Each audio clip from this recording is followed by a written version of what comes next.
Hi guys, I'm Larissa from Om Toronto Meditation, Healing Arts, Yoga, and Workshop Center, and I'm bringing a video to you today for some more tools and tips for managing during coronavirus. So to start off, I'd love to invite you to just start by taking some deep breaths. So breathe all the way into the belly and let it out. And it's okay to make noise or take a deep breath out. Sometimes we're so afraid to even make noise. So if you need to do a big breath out, go ahead and do that.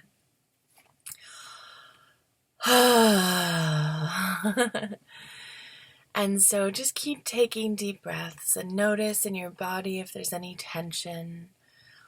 And you can squeeze the muscles in that area and release. And just adjust your body. You don't have to sit still for this whole video. You can focus on breath and move your body at the same time. And once you find that your breathing regulates, I invite you then to move your attention anywhere from the bridge of the nose to the corners of the top lip. So anywhere in this triangle of space, you're going to focus your attention. So begin to notice either the warmth of breath or the movement of breath as you breathe through your nostrils. And so if you'd like to practice this as I share this video with you, it might be a great way to work some mindfulness into your day while maybe learning something new. So to share a great tip with you about avoiding respiratory disease and just maintaining a really healthy body is brushing your teeth. Sometimes people think that we brush our teeth just so we have teeth in like 50, 70 years from now. And it's a good reason to brush. But we also have bacteria that grows on our teeth during the day, during the night. And so brushing before you go to bed and then brushing in the morning before you drink or eat anything is really important, because if you think about it, if you're drinking and eating with bacteria growing on your teeth, you're flushing it down into your system. And so if you can spit it out from brushing your teeth instead of flushing it into your system, it's just another way to keep everything around your mouth and esophagus and trachea really clean. So another tip, and I recommend, before I mentioned to you guys yesterday, like I'm not a doctor, I can't diagnose or prescribe anything, but there is a product called oil of oregano, and I recommend that before ever starting any new product, you go ahead and learn about it first, and also consult with your healthcare provider. To make sure that it doesn't interact with any medications you might be taking. You would also want to avoid oil of oregano if you have any gallbladder or liver problems or any sensitivities in those areas. And so there's a difference between topical oil of oregano and an oral oil of oregano. So the one that you take internally is safe, and the topical one is poisonous if you take it internally. So you want to make sure that you're getting the right brand or the right kind. And so a brand that I used to use, there's no sponsorship for this video or anything like that. It's just the brand that I liked because they ethically source their products. They ethically source the ingredients for their products, is North American Herb and Spice. And they have a product called Oregano P73. And oil of oregano is a great product because it's an antiviral, it's an antifungal, and an antimicrobial. So if you feel like you want to boost your immune system, or you feel like, it's flu season and you just want to do something extra to maintain wellness, it's a great option. You would just take a couple of drops under your tongue. It tastes terrible. Eventually you get used to it. I used to take it for quite a long time, so it takes a couple months. But it is terrible. It's like Buckley's. It's terrible and it works. I don't know if Buckley's actually works though. Anyway. So something else I want to talk to you guys about is that as we're exposed to just all of this, like being inundated with information, what can also, it's okay to touch your face, guys. Like, wash your hands, touch your face, it's allowed. Obviously just wash your hands before being in a public space, or touching anything that, like your cell phone or anything like that. Anyway, so when we're inundated with information, we tend to, especially as adults, we tend to stay still and stagnant, and we take in the stress instead of shaking it off. And if you look at animals and children, when animals and children are scared or uncomfortable, they'll shake their bodies. And the reason for that shaking is they're shaking off the energetic response, the physiological response that they're having, so that it's not stored in their nervous system. And so if ever you've done a breathwork technique, where you've actually worked with a breathwork practitioner, often what happens is when you're doing these special breaths, well, they're not really special breaths, they're just, it's a continuous breath in and out, and it's guided by a facilitator. And so often what happens is as you become more and more relaxed, your body will start to shake, or your body will start to jump. And what's happening is your nervous system is releasing stored energy, stored blocks that were sitting inside of you. And so it can be really helpful to just shake your body. If you're feeling uncomfortable, if you're feeling stressed, anxious, you can squeeze the muscles in that area and release them, or you can actually like shake. It's like the Taylor Swift video. But literally shake all the parts of your body, shake your head, shake your shoulders, your arms, and just like really let it out, and move your body so that you're moving the energy through you instead of it just sitting still. I have a mentor, and my mentor's name is Dr. John DeMartini, and so I've been a student of his for a couple of years now.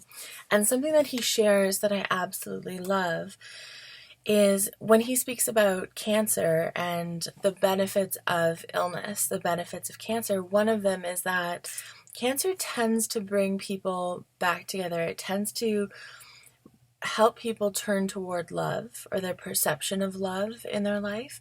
Like when families have had separation from one another, or they have lost touch, it tends to be that when people get cancer, they reconnect with their families. And so there's a major benefit in illness there, in that it helps the person to possibly resolve past hurt, past pain, separation, anything like that. And so when applying that idea to the coronavirus, I invite you to think about, during these times of extreme possible stress, or, oh, my throat just made a really funny sound. I don't know how to edit videos, so it's staying. So anyway, during times of like extreme stress or discomfort, finding the benefit in that moment. So how, in these moments of discomfort around coronavirus, is it serving you? Have you reconnected with family? Are you doing something different when you think about like people who are in need? Are you thinking about your family in a way that you might not have thought about them before? And when I say family, I don't only mean biological family. I mean chosen family, close friends, acquaintances, anyone who's in your social circle who you care deeply about, who perhaps you've lost touch with. If that's important to you, are you thinking about them? Are you reconnecting with them? Are you revisiting past hurt and starting to prioritize what's most important or least important? Do you have new clarity because of coronavirus? And so begin to ask yourself these questions about, how is this serving you? Like each day, if you can find new ways that it's serving you, it helps to bring down the extreme response or the extreme stress rates.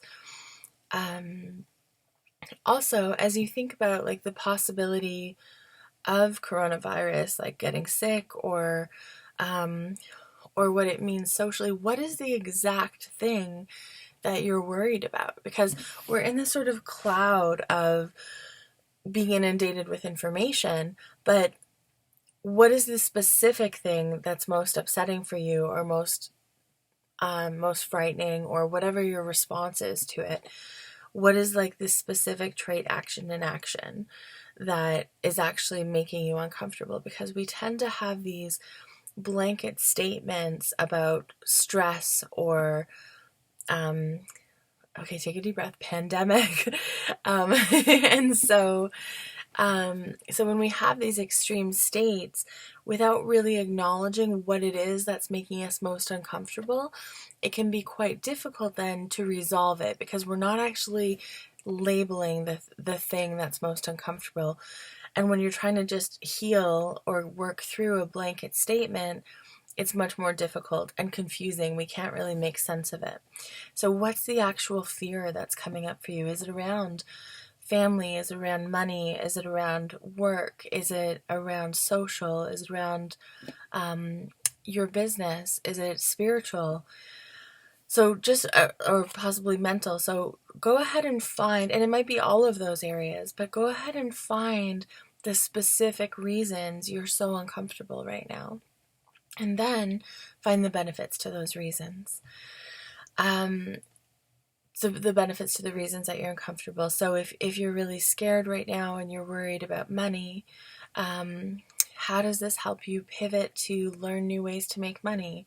Or how does this help you to maybe follow a dream about running your own business that you've been putting off? Or are there other ways, like, would you like to invest in different ways now? Like if you do have money, are there projects you can do on the side? Are there other ways for you to start bringing money in, so that you're not stuck dependent on one income source? How can you diversify?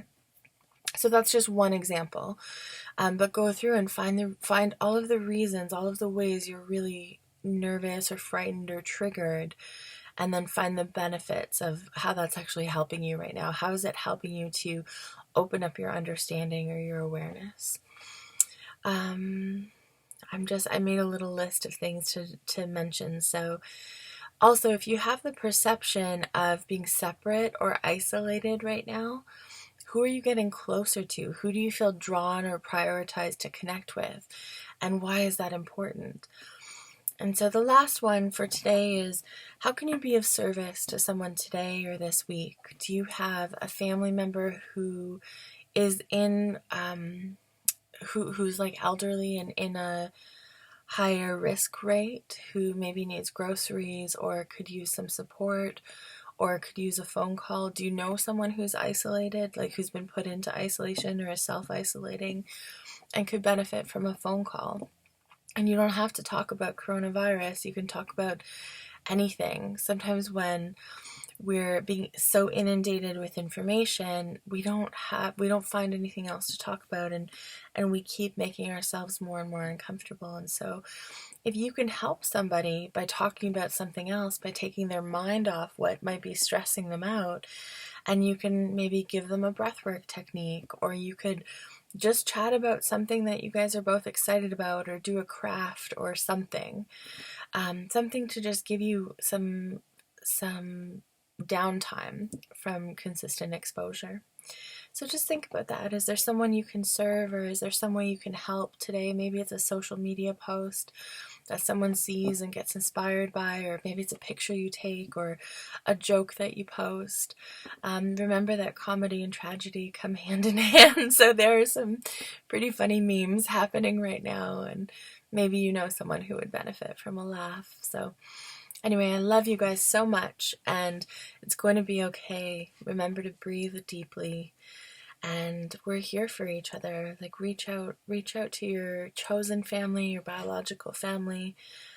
We need each other right now. We don't need to be separate. Coming together is of benefit for everyone. So I love you guys so much. I'll talk to you soon. Thank you.